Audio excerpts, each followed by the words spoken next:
मंडळी नमस्कार. तर आपण आता त्या ब्लॉगमध्ये आहे. तुम्हाला सगळ्यांना माहिती आहे की कुठलीही सिरीज झाल्यानंतर आपण क्वेश्चन आन्सर सेशन घेतो. तर आपण आता तुमचे जे काही कमेंट्समध्ये जे प्रश्न आले होते त्याचं उत्तर आपण आता या ब्लॉगमध्ये देणार आहे. चला सुरू करूया. तर तुम्ही कोकण डायरीजला जे काही प्रेम दिलंय, जे काही कमेंट्स केल्या त्याबद्दल खूप खूप थँक्यू. खूप लोकांनी रिलेट केलंय, खूप लोकांनी प्रश्न विचारले. कुलदेवाचं दर्शन झालं आमचं, खूप छान.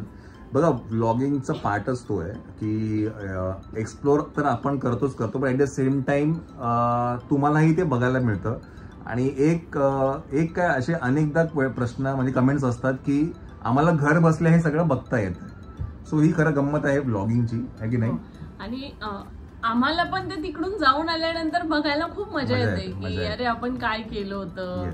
तर ते छान, म्हणजे खूपच प्रेम दिलं, खूपच कमेंट होत्या. मी सगळ्या कमेंट वाचतो, आम्ही सगळ्या कमेंट वाचतो. आम्ही क्वेश्चन असं नाही की तुम्ही काही विचारले, ते पण आम्ही एका ठिकाणी लिहून ठेवतो की आपल्याला हे शेवटी सगळं घ्यायचं आहे. असं एक नोट बनवलं मी, त्या नोट्समध्ये मी सगळं लिहून ठेवतो की बाबा काय काय आहे ते, आणि आता आपण त्याचं उत्तर देऊया. ओके, चला. तर सगळ्यात पहिला क्वेश्चन जो आला होता ते म्हणजे की कुत्र्याला चॉकलेटची बिस्किटं देऊ नका. आता बघा, पहिल्या गोष्ट आहे ना, एक लक्षात घ्या, त्या कुत्र्याला आहे ना, पहिलं तर तो खरं बारीक होता, कुपोषित होता. त्याला लागलं होतं, त्याला चालता येतं, त्याला कुठे फूड खाता येत नसेल किंवा कुठे जायला मिळत नसेल, म्हणून तो बारीक होता. त्याच्यामुळे आमच्याकडे त्यावेळेला जे काही होतं ते आम्ही त्याला खायला दिलं. आता पहिलं तर आमचं ते संज्ञान नाही, म्हणजे आम्हाला ते ज्ञान नव्हतं की कुत्र्याला चॉकलेटची बिस्किटं देत नाहीत. आता माहिती नाही आपण, बिकॉज आपण कधी डॉगला कधी फीड नाही केलं एक्सटेन्सिव्हली. ओके, त्याच्यामुळे आमच्याकडे ज्या गोष्टी अवेलेबल होत्या त्या आम्ही दिल्या. आमच्या मुलांसाठी ते घेतलं होतं तर मग ते दिलं. येस, त्याच्यामुळे असं नाही की त्यांना काय बाबा, म्हणजे उपाशी मरण्यापेक्षा काहीतरी त्या कुत्र्याच्या पोटात काही गेलं हे जास्त इम्पॉर्टंट आहे. समोर आलं ना, आपल्याकडे जे होतं ते दिलं, आणि ते नसतं दिलं तर आपल्यालाही ते चांगलं नाही वाटत की तो किती वेळ आपल्या समोर बसलाय. आणि आपण तो होता आपल्याला दोन दिवस तो आपल्या विलाच्या बाहेरच बसला होता. त्याला खायला द्यायचो आम्ही आमच्याकडे जे असेल ते. येस, आपण चॉकलेट आता नाही आहे, आपल्याला कळालं आता ही गोष्ट की चॉकलेट नाही द्यायचं असं. Okay, yes. तर नेक्स्ट जो क्वेश्चन आहे ते म्हणजे की गुहागर बीच किती लांब आहे. तर बघा, सगळ्यात पहिलं तुम्हाला सांगतो की हे मँगो विला हा जो प्रोजेक्ट आहे हा प्रॉपर गुहागरमध्ये आहे. आणि गुहागर बीच इकडनं फार तर एक 5 ते 7 मिनिटाच्या अंतरावरती आहे. 1 किलोमीटर असेल. हा, एक सव्वा किलोमीटर. हा, तर बीच अनकमर्शियलाइज्ड आहे, कचरा नाहीये, गर्दी नाहीये, खूप सुंदर बीच आहे की नाही? कमाल आहे खूप. आणि तो पूर्ण परिसर पण, म्हणजे तुम्ही जर वॉकला जाणार असाल सकाळी तर ते काहीतरी 8 किलोमीटर 7 की 8 किलोमीटर आहे. म्हणजे मला मामा सांगत होतं की one of the longest straits आहे म्हणजे कोकणपट्टीवरती, की असा या डोंगरापासून त्या डोंगरापर्यंत असं सलग असणारा हा एक मोठा पट्टा आहे गुहागरचा. तर जवळ आहे, बीच जवळ आहे. तर तिकडनं अजून एक लेक पण आहे, मुडकाघर म्हणून, जिथे आपण ते लेक फ्रंट लेक व्ह्यू जे प्रोजेक्ट आहे ते बघायला गेलो होतो. तिथे तुम्हाला बर्ड वॉचिंग होतं तिकडे, आणि हे होतं, बोटिंग होतं. बट वेळेअभावी आम्हाला ते करता नाही आलं. नेक्स्ट टाइम जर कधी आपण तिथे गेलो तर आपण ते बर्ड वॉचिंग नक्कीच करू. आणि ते सकाळी असतं बर्ड वॉचिंग. आणि इनफॅक्ट मी जेव्हा गेलो होतो तेव्हा आम्हाला बरेचसे बर्ड्स दिसलेही होते, पण ते टिपता नाही आले मला कॅमेऱ्यामध्ये. आणि पावसामुळे ते सगळ्या बोट चालू पण नव्हतं. येस, तर ते सगळं होतं. आणि मँगो विलेजचे मी तुम्हाला सगळे डिटेल्स दिलेत. त्याचा एक वेगळा स्पेशल व्लॉग पण केलेला आहे, तर तो व्लॉगचं थंबनेल मी इथे नक्कीच टाकेल. तर त्याच्यात सगळी माहिती मी दिलेली आहे तुम्हाला. आणि काही लोकांनी कमेंट पण केल्या की आम्ही सुद्धा बुकिंग केलं आहे नेक्स्ट मंथचं. येस, खूप छान वाटतंय की आमचा एक्सपिरियन्स बघून तुम्हालाही तिथे जावंसं वाटलं तर तुम्ही जाऊ पण शकता राहायला, किंवा तुम्ही तिथे तुमचं स्वप्नाचं घरही घेऊ शकता. तर एक नंबर देतोय मी इथे, त्या नंबरवर तुम्हाला जर काही माहिती पाहिजे तुम्ही त्या फोनवरती कॉन्टॅक्ट करा, नंबरवर कॉन्टॅक्ट करा, आणि तुम्हाला सगळे डिटेल्स तिकडे दिले जातील. सगळं जवळ आहे, म्हणजे फार 1-1.5 तासाच्या अंतरावरच आहे सगळं, त्यामुळे छान वाटलं. दुसरं खूप कमेंट होते की तिथे किचन आहे का, तर तिथे किचन आहे, पण तिथे रेस्टॉरंट पण आहे. म्हणजे किचन आम्ही तर बाळाच्या फूडसाठीच यूज केलं, पण आपण जर एवढ्या लांब जातोय आराम करायला तर आपण रेस्टॉरंट मध्ये जाऊन जेवून परत आराम करू शकतो. कारण तिथलं रेस्टॉरंटचं जेवण हे घरगुती जेवण आहे, जे आपल्या घरात बनतं. घरात जशी मच्छी बनते तसं ते सगळं जेवण आहे. आंबोळी, घावणे, हे सगळं. त्यामुळे ते असं वाटत नाही की हॉटेल मधलं आपण काय खातोय. तर आपण तिथे गेलो, रेस्टॉरंट मध्ये जेवलो आणि चहा वगैरे आपण आपलं तिथे करू शकतो. येस. आता आम्ही इंडक्शन घेऊन गेलो होतो बिकॉज व्हिओमसाठी आम्हाला फूड बनवावं लागतं, तर आम्ही ते बनवलं होतं की नाही. म्हणून आम्ही सध्या प्रेफर करतो विला किंवा जिथे किचन आहे. जिथे किचन आहे. येस. तर असं होतं. नंतर एक प्रश्न होता की व्हिओमचं स्विमिंग जे फ्लोट आहे ते ॲम्ब्युलन्सवाला, पोलीसवाला, ते कुठून गेलं? ते Amazon वरती कुठेही तुम्हाला अवेलेबल आहे. आम्ही चिपळूणला घेतलं कारण आमच्याकडे घरी खूप फ्लोट होते, पण आम्ही विसरलो. नाही म्हणाल तरी 4 की 5 फ्लोट आहेत आणि प्रत्येक ट्रिपला आहे ना आम्ही विसरतो घेऊन जायला, आणि प्रत्येक ट्रिपला मग आम्ही एन मोमेंटला कुठे ना कुठेतरी आम्ही ते घेतो. याही वेळेला आम्ही ते चिपळूणमधनं घेतलं, परचेस केलं आणि ते ऑनलाईन तुम्हाला आरामात सापडून जाईल. तरी पण मी एडिटिंगच्या वेळेला त्याचं एक वाटाचं लिंक देऊन देईल आपल्याला सापडलं तर. ओके.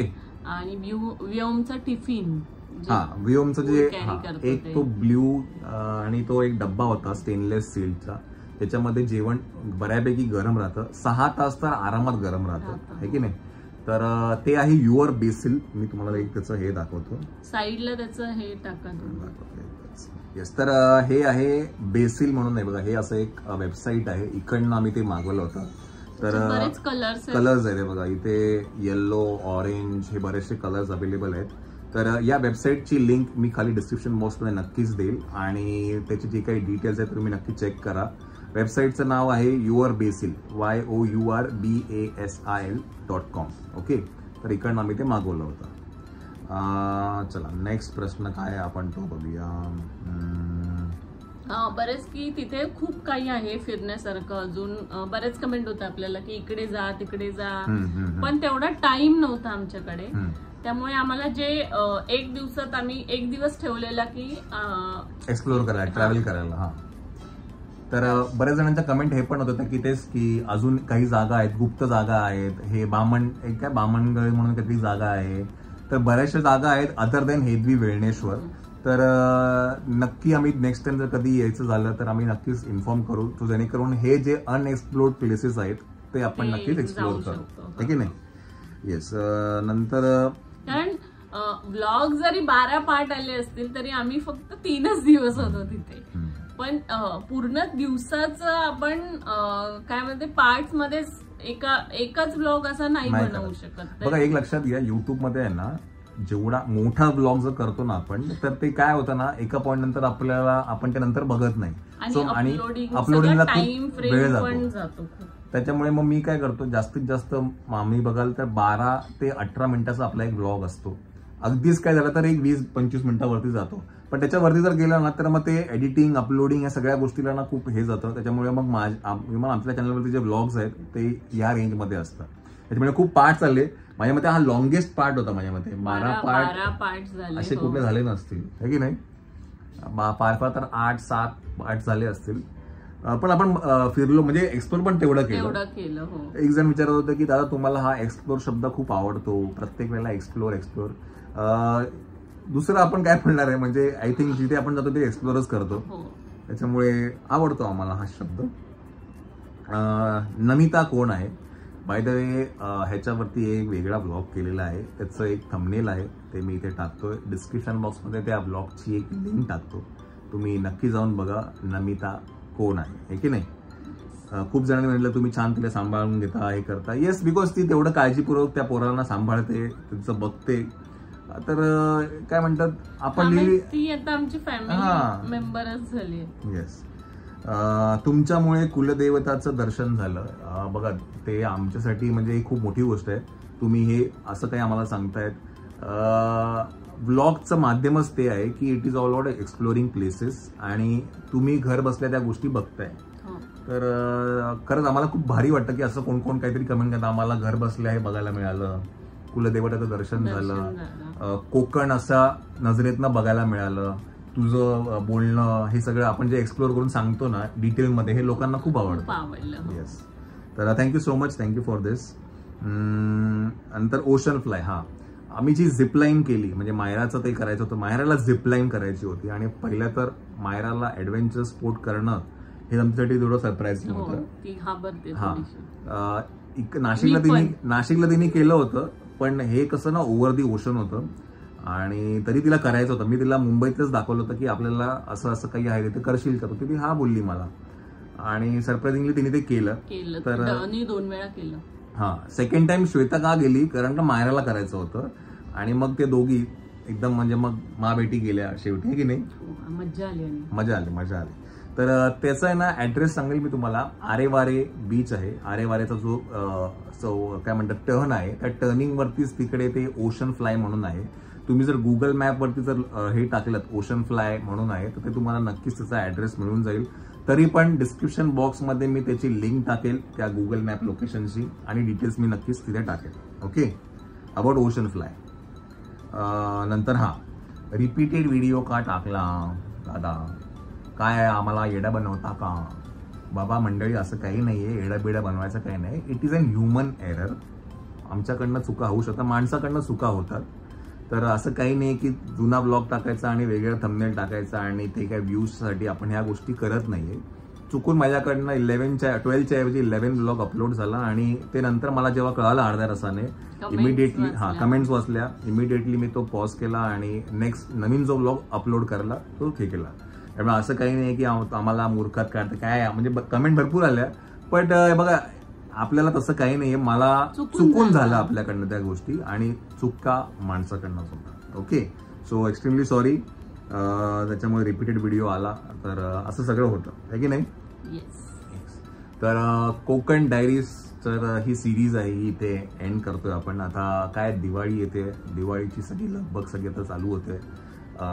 मजा येणार आहे आता. तर बघत राहा. व्योमला तुम्ही खूप प्रेम दिलं. व्योमची ती छत्रपती शिवाजी महाराजांची ती ते लोकांना खूप, पण ना आता पण असं पण बोलो ना छत्रपती शिवाजी महाराज की लगे बोलतो. तर पण आपण ते कार बेड केलं, कारमध्ये तो बेड तयार केला, ते पण मजा आली. काय ना आता तो राहत नाही आणि त्याला ना सारखं काही ना अंगावर नाही राहायचं असतं. हा, म्हणजे राहत नाही म्हटलं म्हणजे तो अंगावर राहत नाही, त्याला खाली खेळायचं असतं. त्याला असं तुम्ही सारखं घेऊन बसलात तर त्याला आवडत नाही. त्याला 2-3 टॉयज द्या किंवा बॉल आणि कार, या 2 गोष्टी त्याला खूप आवडतात. बॉल तर खूपच आवडतात.